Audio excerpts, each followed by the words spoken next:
Hi friends, this is Anjum from civil daily explainer में। आज हम मिल रहे हैं एक बार फिर से। सुबह एक एक्सप्लेनर गया है पॉडकास्ट फॉर्म में, ऑडियो वीडियो फॉर्मेट में। अगर आपको देखना हो तो आप प्लीज उसको जरूर देखिएगा। आज के टॉपिक में भी आपको मजा आएगा। ह्यूमन राइट्स डिक्लेरेशन के ऊपर है। आज 10 दिसंबर है, इंटरनेशनल ह्यूमन राइट्स डे है। हम लोग मनाते हैं, क्यों मनाते हैं, वो डिक्लेरेशन क्या है जो आज ही के दिन अडॉप्ट की गई थी, उसके बारे में तमाम जानकारी आपको 5 मिनट के उस पॉडकास्ट में आपको मिल जाएगी। इस एक्सप्लेनर में हम लोग लॉ कमीशन ऑफ इंडिया के बारे में बात करने वाले हैं। लॉ कमीशन ऑफ इंडिया क्यों न्यूज में है, क्यों इतने टाइम से उसके चेयरपर्सन की खोज चल रही है, नहीं मिल रहे हैं। सुप्रीम कोर्ट में जवाब दिया है गवर्नमेंट ने जाकर, इस वजह से ये न्यूज में आया। तो हम लोगों को एक बार देख लेना चाहिए कि लॉ कमीशन ऑफ इंडिया का इंपॉर्टेंस है क्या। और प्रीलिम्स लेवल पे हमको इसकी कॉम्पोजिशन वगैरह पता होनी चाहिए। मेंस के लेवल पे role of law commission in legal reforms के बारे में हम लोगों को पता होना चाहिए। क्या होती है लॉ कमीशन। इससे पहले मैं एक स्लाइड स्किप कर गया, वो है सीडी रिचुअल्स के बारे में। सिद्धार्थ, आद्या और अंजुम, हम तीनों मिलकर ये यूट्यूब चैनल पे आपको रोज कुछ ना कुछ 5 टाइम 6 टाइम आपको एग्जामिनेशन से रिलेटेड तमाम चीजें बताते रहते हैं। तो अगर आपने अब तक चैनल सब्सक्राइब नहीं किया तो सब्सक्राइब जरूर कर लें और नोटिफिकेशन बेल को ऑन रखना ना भूलें। आइए स्टार्ट करते हैं। क्यों न्यूज में है। सुप्रीम कोर्ट में गवर्नमेंट ने इन्फॉर्म किया कि जो अपॉइंटमेंट है चेयरपर्सन का कंसिडरेशन में है, अंडर कंसिडरेशन है, तो हम उस पर काम कर रहे हैं और जल्द ही ऐसा हो जाएगा। अब 22nd लॉ कमीशन जो है कॉन्स्टिट्यूट होना है। अब तक 21 लॉ कमीशन इंडिपेंडेंट इंडिया में कॉन्स्टिट्यूट हो चुके हैं। ठीक है, अब फरवरी 21 को कॉन्स्टिट्यूट कर दिया गया था। सेटिंग इसकी कॉन्स्टिट्यूशन की कॉन्स्टिट्यूट करने की बात हुई और 21 फरवरी को हुआ, लेकिन उसका चेयरपर्सन अब तक नहीं मिल सका है। तो गवर्नमेंट ने ये बोला कि यहाँ पर doctrine of separation of power का इस्तेमाल किया, वर्ड का, कि एक आम गवर्नेंस की दूसरे में एनक्रोच नहीं करना चाहिए। तो ये ऐसा गवर्नमेंट का बोलना है कि doctrine of separation of power हम लोग लागू कर रहे हैं। इस वजह से शायद जो कमेटी है जो ढूंढ रही है उसी का ये काम है, तो हम लोग उसमें ज्यादा इंटरफेरेंस नहीं कर रहे। क्या होती है doctrine of separation of power. Separation आपको समझ में आ रहा है, सेपरेशन अलग करना किसी चीज को। तो सेपरेशन ऑफ पावर यानी शक्तियों को अलग करना। शक्तियां लेजिस्लेशन, एग्जीक्यूटिव और जुडिशियल पावर, ये तीन हमारी शक्तियां हैं, तीन पिलर्स हैं। चौथा पिलर मीडिया है, तो मैं उसको साइड में भी रख रहा हूँ। जो फॉर्मली तीन पिलर्स हैं, एग्जीक्यूटिव, लेजिस्लेशन और जुडिशियल। अगर आप उसको देखेंगे तो इन तीनों का विभाजन होना चाहिए। इन तीनों को आपस में मतलब मिक्स नहीं होना चाहिए। जो लड़ाइयाँ होती हैं वो नहीं होनी चाहिए कि आपने मेरे घर में क्यों आए, मैं आपके घर में क्यों आया, है ना। तो सब अपना अपना काम करें, ये होती है सेपरेशन ऑफ पावर। कि एक ही बॉडी के अंदर सारी की सारी शक्तियां ना दी जाएं। दूसरी बात, एक ही शक्ति, तानाशाही में क्या होता है, एक ही शक्ति एक हाथ में होती है, तो वहां पर आप सेपरेशन ऑफ पावर नहीं होती है। तो एक शक्ति आप एक हाथ में ना रख के बांटें, ये मुट्ठी बंद ना हो, खुली हो, और इसकी तमाम चीजें आप दूसरों को बांटें। सेपरेशन ऑफ पावर, शक्तियां सबको दें, जैसे कि डेमोक्रेसी में होता है कि एक हाथ में शक्ति नहीं होती, तमाम हाथों में होती है, डिफरेंट ब्रांचेस होती हैं। तो ये हुई आपकी सेपरेशन ऑफ पावर, जिसके बारे में हम लोगों ने बात की। याद रखिएगा, कॉन्स्टिट्यूशन में कहीं भी एक्सप्लिसिटली मेंशन नहीं है। आर्टिकल 50 जरूर कहता है कि जुडिशरी जो है ऐसे स्टेप लिए जाएं जिसमें जुडिशरी जो है एग्जीक्यूटिव से अलग रहे, सेपरेट करने की बात की गई है। पर्पस है कि इंडिपेंडेंस जोरी का रहे, जुडिशरी का रहे। आर्टिकल 122 212 बोलता है validity of proceedings in parliament and legislature can not be called into the question of any court. यहाँ पर भी कि ये हमारी शक्ति है, तो हम आपके यहाँ नहीं आएंगे, हम किसी प्रोसीडिंग्स के बारे में जवाबदेही हमारी नहीं बनती है, क्योंकि वो रिकॉर्ड होता है, पूरे देश उसको सुन रहा होता है, तो कोर्ट में आप क्वेश्चन नहीं कर सकते हैं उस पर। तो पार्लियामेंट, लेजिस्लेचर और इस तरीके से आप देखेंगे कि जुडिशरी अलग अलग यहाँ पर भी काम कर रही है। तो आर्टिकल 122 212 50 इन सब में एक्सप्लिसिटली तो मेंशन नहीं है, लेकिन इस वर्ड का इस्तेमाल तो नहीं हुआ है, लेकिन है। नाउ इश्यूज ओवर अपॉइंटमेंट क्या है, चेयरपर्सन क्यों नहीं मिल रहा। लास्ट चेयरपर्सन जो थे लॉ कमीशन के, वो रिटायर्ड सुप्रीम कोर्ट जज थे, जस्टिस BS चौहान। उनका टेन्योर हुआ 31 अगस्त 2018 को कंप्लीट। सब्सिक्वेंटली कमीशन जो है वो रिकॉन्स्टिट्यूट नहीं हो पाया था उस टाइम पे, बाद में रिकॉन्स्टिट्यूट हुआ। अब रिकॉन्स्टिट्यूट हुआ तो उसके बाद पे कुछ ज्यादा प्रोग्रेस उसमें देखी अभी तक नहीं गई है। तो अब धीरे धीरे उस पर काम चल रहा है। जब जानते ही हैं हमारे यहाँ कितना तेजी से काम होता है। तो काम अब धीरे धीरे चल रहा है, तो शायद जल्द ही उसका चेयरपर्सन मिल जाएगा। लॉ कमीशन है क्या, ये देख लेते हैं। देखिए याद रखिएगा, law commission non constitutional, non statutory body है, किसी एक्ट से नहीं आई है, किसी कॉन्स्टिट्यूशन में मेंशन नहीं है। जब कोई बॉडी कॉन्स्टिट्यूशन में या एक्ट में मेंशन नहीं होती है, स्टैट्यूटरी नहीं होती है, तो वो होती है और फिर वो एग्जिस्ट करती है, तो उसे बोलते हैं आप एग्जीक्यूटिव बॉडी। तो एग्जीक्यूटिव बॉडी है, याद रखिएगा। तो एग्जीक्यूटिव बॉडी है, एस्टेब्लिश किया था एक ऑर्डर के माध्यम से गवर्नमेंट ऑफ इंडिया ने। फंक्शन क्या है इसका, काम क्या होता है इसका? रिसर्च करना, एडवाइस करना गवर्नमेंट को लीगल रिफॉर्म्स के बारे में, लीगल एक्सपर्ट बनकर उसको बताना।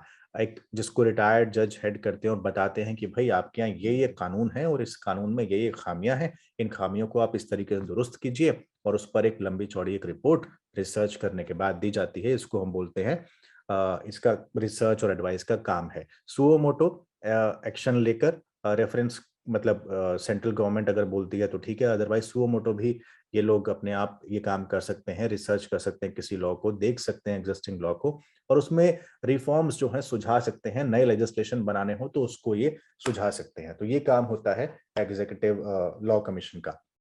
नाउ ये स्टडी और रिसर्च रिफॉर्म करने के लिए डिलीवरी सिस्टम में डिले ना हो, आपके प्रोसीजर्स में स्पीडी ट्रायल्स हों, डिस्पोजल ऑफ केसेस बहुत स्पीडी तरीके से हों, कॉस्ट लिटिगेशन का कम हो, इन तमाम चीजों पर सुझाव जो है यही लॉ कमीशन देता है। तो इस तरीके से आप देखेंगे तो एक विषय उठाकर उस पर रिपोर्ट देना ये लॉ कमीशन का काम है। एक चीज पर उसके लॉ के रिगार्डिंग तमाम चीजें एक रिपोर्ट बनाना ये लॉ कमीशन करता है। इसलिए आप देखेंगे कि अराउंड 277 रिपोर्ट्स अब तक लॉ कमीशन की आ चुकी है। मैं एंड वाली स्लाइड में आपको 5-6 रिपोर्ट्स अभी दिखाने वाला हूँ।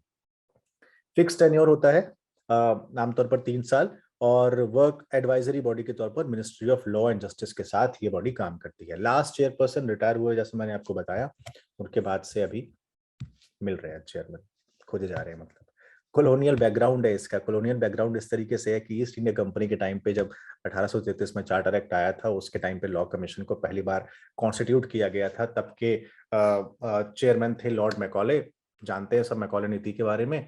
तो उसके बाद में 3 और लॉ कमीशन आए, और प्री इंडिपेंडेंट इंडिया में 3 और लॉ कमीशन आए। उसके आधार पर आपको अलग अलग कानून देखने को मिलेंगे। पहले लॉ कमीशन जो इंडिपेंडेंट इंडिया में आया 1955 में आया, 3 साल का टर्म था। अटॉर्नी जनरल तब के MC सीतलवाड़ उसके चेयरमैन थे। याद रखिएगा, वन डे एग्जामिनेशन के लिए इंपॉर्टेंट हो सकता है। पहले लॉ कमीशन के चेयरपर्सन MC सीतलवाड़ तब के attorney general of India. Since then 21 commissions have been constituted. या दूसरा, कॉलोनियल बैकग्राउंड में जो मैंने लॉ कमीशन की आपको बात कही, जिसमें लॉर्ड मैकॉले प्रिसाइड किया था जिन्होंने, तो उस लॉ कमीशन ने ही ये प्रपोज किया था कि इंडियन पीनल कोड के रिफॉर्म्स के बारे में, इंडियन पीनल कोड लाया जाए। 1837 में उन्होंने कहा, लेकिन वो बना 1860 में जाकर, अभी भी स्टिल इन फोर्स ना। तो CRPC इनेक्टेड इन 1898, वो भी उस टाइम तो नहीं, बाद में बाद के लॉ कमीशंस में इसको कहा गया था, succeeded by the criminal procedure code of 1973, याद रखिएगा। तो thereafter 3 more law commissions were enacted, जैसा मैंने आपको बताया। उसके आधार पर, उन्हीं के रिकमेंडेशन के आधार पर Indian evidence act, Indian contract act और ये तमाम चीजें आई।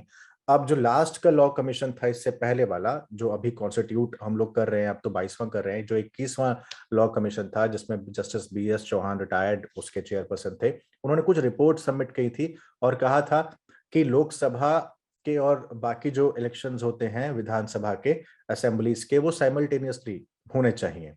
तो ये उन्हीं की रिकमेंडेशन थी, जिसके बारे में आपने अलग अलग अखबारों में पढ़ा होगा और उस पर बहस काफी चली। और एक यूनिफॉर्म सिविल कोड, UCC की बात वो करते हैं।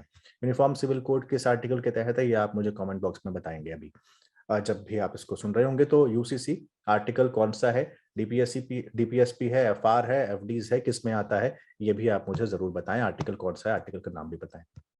तो ये इसी लॉ कमीशन के रिपोर्ट के आधार पर इतनी बहस चल रही थी। कॉम्पोजिशन देख लेते हैं एक बार, लॉ कमीशन की कॉम्पोजिशन क्या होती है। एक फुल टाइम चेयरपर्सन होता है। इसके अलावा कमीशन में मेंबर सेक्रेटरी होते हैं, 4 फुल टाइम मेंबर्स होते हैं, और जो सेक्रेटरी होते हैं उनको मिला के, तो एक फुल टाइम चेयरपर्सन और 4 मेंबर्स होते हैं। लॉ और लेजिस्लेटिव सेक्रेटरी जो लॉ मिनिस्ट्री में होते हैं, वो इसके एक्स ऑफिशियो मेंबर होते हैं। 5 से ज्यादा मेंबर्स नहीं हो सकते हैं, याद रखिएगा, 5 ही मेंबर्स होते हैं। रिटायर्ड सुप्रीम कोर्ट जज और chief justice of a high court will be head of the commission.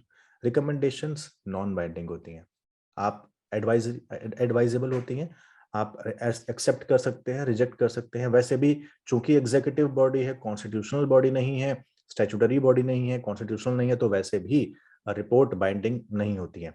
They may be accepted और rejected. Action on the said recommendation depends on the ministries और departments whichever concern matter, जिनका concern होता है उनको recommend की जाती है। अगर उनका मन करता है अपनाते हैं, नहीं मन करता है तो टाटा बाय बाय।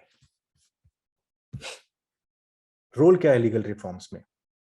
जैसा मैंने पहले बताया कि एडवाइजरी और क्रिटिकल होती है गवर्नमेंट पॉलिसीज की, है ना। अब जब एडवाइजरी के तौर पे काम करेगी और क्रिटिक के तौर पे काम करेगी, तो सीखने को तो मिलता है कि ये चीज है, हमको ये ठीक करनी चाहिए। तो लीगल रिफॉर्म्स कैसे होंगे? रिफॉर्म्स याद रखिएगा, रिफॉर्म्स उसका नाम है ना।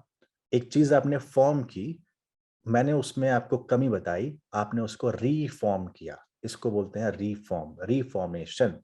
तो ये अमेंडमेंट के बाद रिफॉर्मेशंस होते हैं। जब हम बोलते हैं कि एग्रीकल्चर रिफॉर्म्स हो रहे हैं, यानी फॉर्मेशन पहले हुआ था पॉलिसीज का, अब उसको हम रिफॉर्म कर रहे हैं, उनमें बदलाव लेकर आ रहे हैं। तो रोल इन लीगल रिफॉर्म्स की है। अगर रिफॉर्म्स वर्ड का यूज हुआ है, दैट मीन्स कि वो एडवाइस कर रहा है, आपको कमियां बता रहा है और आप उसको दुरुस्त कर रहे हैं। बहुत सारे डिसीजन में सुप्रीम कोर्ट ने लॉ कमीशंस के रिपोर्ट्स को रेफर किया है और कहा है कि इनकी रिकमेंडेशन को आपको फॉलो करना चाहिए। तो ये बहुत बड़ी बात होती है कि जजमेंट के अंदर कोर्ट किया जा रहा है और आप बोल रहे हैं कि वो रिफॉर्म्स लागू कीजिए, उनकी रिकमेंडेशंस लागू कीजिए। कमीशन प्रोसीजर्स को सिंप्लीफाई करता है ताकि डिलेज ना हो। आप क्योंकि एक बार प्रोसीजर बना देते हैं, उसके बाद आपको पता लगता है कि क्या कमियां हैं, तो उन कमियों को बताकर स्टैंडर्ड्स, जस्टिस के स्टैंडर्ड्स को इम्प्रूव करना, उनको सिंप्लीफाई करना, ये कमीशन का काम है। रिसर्च वगैरह करता है, तो उससे जाहिर सी बात है रिफॉर्म्स में सहायता मिलती मिलती है।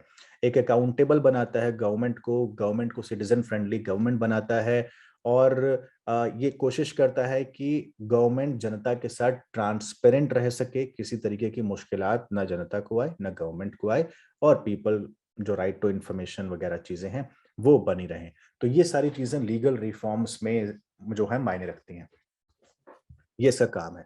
अब मैंने जैसे आपको कहा था, लास्ट स्लाइड में मैं आपको बताने वाला हूँ कौन कौन सी रिपोर्ट्स लेटेस्ट आई थी, आपको एक अंदाजा मिल जाए कि इतनी सारी रिपोर्ट्स क्यों आई हैं। अगर बन रहा है 22-21 ही कॉन्स्टिट्यूट हुए हैं, तो रिपोर्ट 277 क्यों है?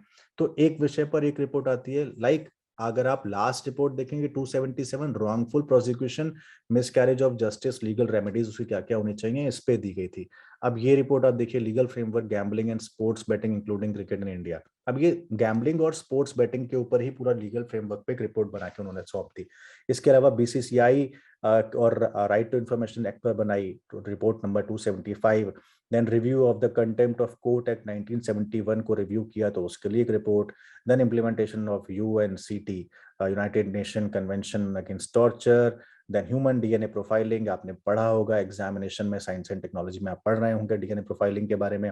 उसके ऊपर रिपोर्ट बनाई कि कैसे लॉ के माध्यम से उस रिपोर्ट में हम लोग सावधानी बरत सकते हैं, क्या क्या लॉज आने चाहिए, क्योंकि डीएनए प्रोफाइलिंग अपने आप में एक कॉम्प्लिकेशन वाला काम है। Compulsory registration of marriages, report number 270। यानी ये पिछली 7 रिपोर्ट्स हैं जो कि लॉ कमीशन ने दी है गवर्नमेंट को। अब इनकी रिकमेंडेशंस मानना ना मानना ये गवर्नमेंट के ऊपर है, क्योंकि ये नॉन बाइंडिंग है, बिकॉज बॉडी आपकी एग्जीक्यूटिव है। तो ये पूरी जानकारी थी लॉ कमीशन के बारे में। लॉ कमीशन कॉन्स्टिट्यूट कैसे होता है, कौन कौन उसमें होता है, चेयरपर्सन और बाकी 4 मेंबर्स, यानी टोटल 5 मेंबर्स होते हैं। X official member law ministry के सेक्रेटरी होते हैं।